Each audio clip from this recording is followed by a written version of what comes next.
Hello students, in this video we will discuss the solution of the digital electronics question paper which I have uploaded in my previous video. So let's start the discussion. आपको पता होना चाहिए कि question paper के questions आपको कैसे attempt करने हैं. This was the question paper which I had uploaded in previous video. So question number 1, which is our compulsory question. First question is of difference question, difference between conversion and coding, and second part is differentiate between sky 7 and sky 8. Let's check the solution. जब भी आपको difference का question आए किसी भी topic में, किसी भी सब्जेक्ट में, तो आपको ये क्वेश्चन हमेशा अटेम्प्ट करना चाहिए with the help of the partition. Left hand side में आप हेडिंग लिखेंगे फर्स्ट पॉइंट की, एंड राइट हैंड साइड में आप सेकंड पॉइंट जिसके बीच में डिफरेंस आप शो कर रहे हैं उन दोनों को हेडिंग में एक्सप्लेन ऊपर मेंशन करेंगे. उसके बाद वन बाय वन आप इसके डिफरेंस यहाँ पर मेंशन करेंगे. सो कन्वर्जन एंड कोडिंग में तीन डिफरेंस बेसिकली हमने यहाँ मेंशन किए हैं. Conversion is a slow process because it is a sequence of division which is needed for the conversion, but coding is a fast process compared to the conversion because coding is straightforward. In case of coding we have to just look out the table, and we have just mentioned the coding for that particular character. So this is a fast process as compared to conversion. The second point, in conversion it require less number of bits, but coding require more number of bits in conversion. And third point is of the example. Conversion में कोई भी एक number ले लें. Suppose I have taken 12 binary में हमने इसे convert करके दिखाया. बाइनरी नंबर में it taken only 4 bits, but 12 को जब हम कोडिंग करेंगे बीसीडी में से कन्वर्ट कर रहे हैं. We know in BCD each and every character take 4 bits. So in case of coding the decimal number 12 took 8 bits. So see, the number of bits are more required in case of the coding. So this is the difference between conversion and coding. ऐसा ही second point sky 7 and sky 8 में difference आप show करेंगे. Again difference का question है तो partition यहाँ पे हम draw करेंगे, और left hand side में sky 7, right hand side में sky 8. sky 7 के point इधर mention करते रहेंगे. sky 7 code there are only 3 John bits, but in sky 8 code there are 4 John bits. And in sky 7 bits are used to represent a character, but sky 8 में 8 bits use होते हैं एक character को represent करने के लिए. Then total 2⁻7 is equal to 128 characters are supported by sky 7, but in case of sky 8 2⁸ is equal to 256 characters are supported by sky 8. then there is one example given. तो कोई भी difference का question आए आपको ऐसे ही यहाँ पर explain करना है अपने पेपर में.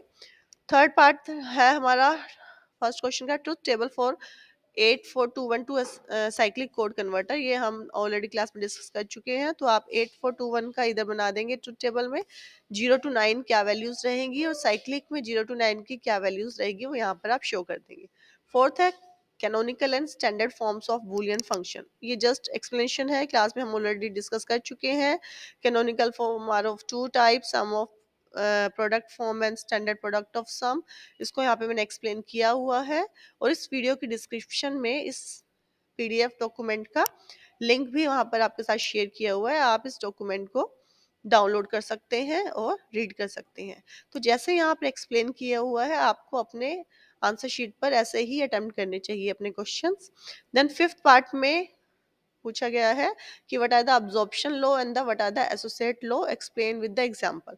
तो पहले यहाँ पर डेफिनेशन मेंशन करेंगे आप, what is the absorption law, फिर उसके एग्जांपल देंगे. सिमिलरली एसोसिएट लॉ की डेफिनेशन देंगे और उसके एग्जांपल बताएंगे यहाँ पर. देन सिक्स पार्ट में है utilization of multi level NAND gates. तो मल्टी लेवल नैंड गेट्स की सारी यूटिलाइजेशन यहाँ पे मेंशन की हुई है. It is of 1 mark only. आप यहाँ से स्टडी कर सकते हैं इसे. देन सेवन पार्ट में है कैरेक्टरिस्टिक्स ऑफ कॉम्बिनेशनल सर्किट्स. तो कॉम्बिनेशन सर्किट आ जाए या कॉम्बिनेशनल सर्किट आ जाए, both have the same meaning.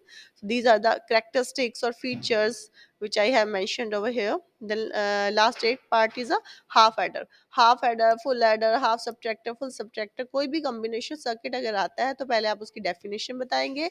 Then you will draw its block diagram. Then you have to explain its truth table. Simple है. Then उसके बाद यूनिट 1 स्टार्ट करते हैं. यूनिट 1 में क्वेश्चन 2 का फर्स्ट पार्ट में जस्ट कन्वर्जन है नंबर सिस्टम के. तो ये हम ऑलरेडी डिस्कस किया हुआ है हमने क्लास में. तो आप इसको ऐसे अटेम्प्ट करेंगे. तो वन बाय वन मैं यहाँ पे शो कर रही हूँ आपको. तो आप क्या करेंगे, वीडियो की डिस्क्रिप्शन पे जाके इसके सॉल्यूशन को डाउनलोड करेंगे और इसको थॉरोली चेक करेंगे कि सॉल्यूशन आपको कैसे मेंशन करना है अपनी answer sheet. Try to attempt neat and clean in your answer sheet. Then second का बी पार्ट है, बाइनरी सब्ट्रैक्शन है by using 8 bit notation and using 2's complement method. ये हम ऑलरेडी कर चुके हैं डिस्कस क्लास में। आप इसका अटेम्प्टेशन देखेंगे कि आप अटेम्प्ट कैसे करेंगे। थर्ड का ए पार्ट है, फिक्स पॉइंट रिप्रेजेंटेशन, तो इसको एक्सप्लेन किया हुआ है, इसके एग्जाम्पल है, डायग्राम है, ड्रॉबैक्स है। Then normalize floating point representation पूछा हुआ है, तो उसको एक्सप्लेन किया हुआ है। Try to attempt in neat and clean way, try to highlight the answers. जैसे थर्ड का बी पार्ट है, गर्ल एक वर्ड है, इसको बीसीडी कोडिंग में कैसे रिप्रेजेंट किया जाता है, तो जी के लिए पहले कोड बताएंगे, देन आई के लिए आर एंड एल। तो इसका टोटल क्या बन जाएगा, पहले जी का कोड लिख दे, फिर आई का, फिर आर का और एल का, तो इसे आप क्या करते, हाईलाइट करते। This is a better way to attempt in your examinations. Then unit 2 में के मैप के क्वेश्चंस हैं। के मैप हम ऑलरेडी क्लास में डिस्कस कर चुके हैं। इसको कैसे अटेम्प्ट करना है, again see answers I have highlighted, so must use this way to attempt your examinations. Fifth again question हमारा के मैप का है। फिफ्थ का बी पार्ट था हमारा, हमने बुलियन थ्योरम्स को प्रूव करना है बाय यूजिंग बुलियन पोस्टुलेट्स। तो जब भी बुलियन अलजेब्रा के जो भी पोस्टुलेट हम यूज करते हैं, यहाँ पे आप मेंशन करेंगे which postulate you are using in this line. तो ऐसे आपको अटेम्प्ट करना है, लास्ट में आप मेंशन करेंगे हेंस प्रूव्ड। तो ये हमारे बुलियन अलजेब्रा का क्वेश्चन था। यूनिट थर्ड में सिक्स का ए पार्ट है कि हमें इस बुलियन फंक्शन को अटेम्प्ट करना बाय यूजिंग नैंड ओनली। ये मैंने आपको ऑलरेडी एक्सप्लेन किया हुआ है क्लास में। तो आप स्टेप में मेंशन करेंगे, स्टेप 1 में पहले हम बेसिक गेट की हेल्प से एक डायग्राम ड्रॉ करते हैं, स्टेप 2 में हम रिप्लेस कर देते हैं हर बेसिक गेट को with the help of its NAND gate, and step 3 में we will remove cascading inverters. तो आप नीट एंड क्लीन वे से इसे अटेम्प्ट करेंगे। देन बी पार्ट है, 6 का बी पार्ट है हमारे क्वेश्चन पेपर में, ये मुझे एक्सप्लेन करना है आपको।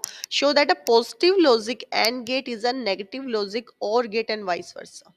Show that a positive logic and gate is a negative logic और gate and vice versa means negative logic और gate is positive logic and gate. ये हमें एक्सप्लेन करना है, शो करना है।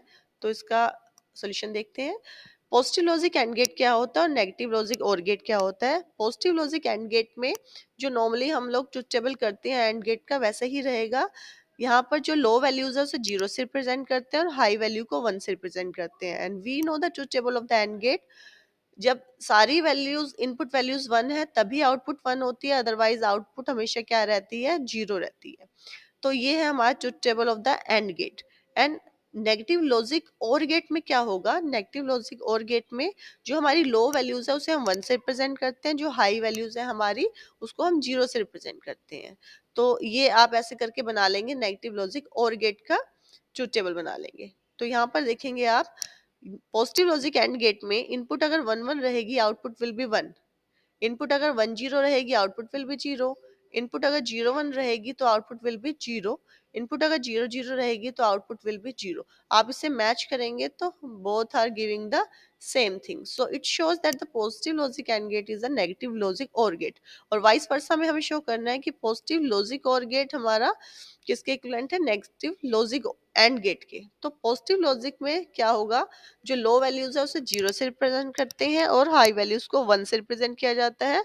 बट नेगेटिव लॉजिक में उल्टा हो जाता है, लो वैल्यूज को 1 से रिप्रेजेंट करते हैं और हाई वैल्यूज को 0 से रिप्रेजेंट करते हैं। तो ऐसे आपको एक्सप्लेन करना है इस क्वेश्चन को। देन सेवंथ क्वेश्चन था, implement Boolean function by using and और इन्वर्ट गेट ओनली। ये हमने ऑलरेडी किया हुआ है, तो आप इसका सोल्यूशन चेक कर लेंगे यहाँ से। देन इसका बी पार्ट था कि we have to show NAND gate and NOR gate are the universal gate. तो नैंड गेट की डेफिनेशन लिखेंगे पहले, फिर इसका लॉजिक सिंबल बनाएंगे, लॉजिक एक्सप्रेशन देंगे, इसका ट्रुथ टेबल देंगे। Then we will mention why NAND gate is a universal gate, because NAND gate is a universal gate because all basic logic operations and NOT can be implemented with NAND gates only. तो ये आप यहाँ पे mention करेंगे कि note function NAND gate कैसे perform करता है नोट फंक्शन, और 2 नैंड गेट मिलके एंड फंक्शन परफॉर्म करते हैं, 3 नैंड गेट मिलके और फंक्शन परफॉर्म करते हैं। सिमिलरली आप नोर गेट को एक्सप्लेन करेंगे, how NOR gate is known as a universal gate. Unit 4 में फुल सब्ट्रैक्टर का क्वेश्चन है। ये अगेन मैंने आपको बताया है, जब भी कोई भी कॉम्बिनेशन सर्किट का क्वेश्चन आता है, पहले उसकी डेफिनेशन देंगे, उसका ट्रुथ टेबल देंगे, उसके बूलियन एक्सप्रेशंस देंगे, और उसको सिंप्लीफाई करना है फर्दर। तो सिंप्लीफाई कर सकते हैं आप के मैप की हेल्प से, और उसका लॉजिक डायग्राम आपको ड्रॉ करना है। बी पार्ट है working of the comparator, again its definition, its logic diagram, then its truth table, then Boolean expression for every output, then इसका लॉजिक डायग्राम आप क्या करेंगे, ड्रॉ करेंगे। लास्ट क्वेश्चन है हमारे BCD 7 सेगमेंट डिकोडर। अगेन इसकी पहले डेफिनेशन देंगे, सिंबल बना दिया, इसका ब्लॉक डायग्राम बना दिया, उसके बाद ट्रुथ टेबल बनाएंगे, और उसके सभी आउटपुट के लिए एक्सप्रेशन लिखेंगे, उनको सिंप्लीफाई करेंगे, एंड जो भी सिंप्लीफाइड बुलियन एक्सप्रेशन रहेगा आउटपुट का, उसे आप हाईलाइट कर देंगे, उसका लॉजिक डायग्राम ड्रॉ करेंगे by using the basic gates. तो इसमें सारी हमारी आउटपुट है ABCDEFand G। तो इसके सबके simplified Boolean expression as well as logic diagram यहाँ पर एक्सप्लेन किए हुए हैं। तो आप ये सॉल्यूशन को डाउनलोड करेंगे अपने इस वीडियो की डिस्क्रिप्शन से, और उसे चेकआउट करेंगे, और ऐसे ही अगर आप एग्जामिनेशन में पेपर अटेम्प्ट करेंगे, you will get the good score. So thank you, have a nice day.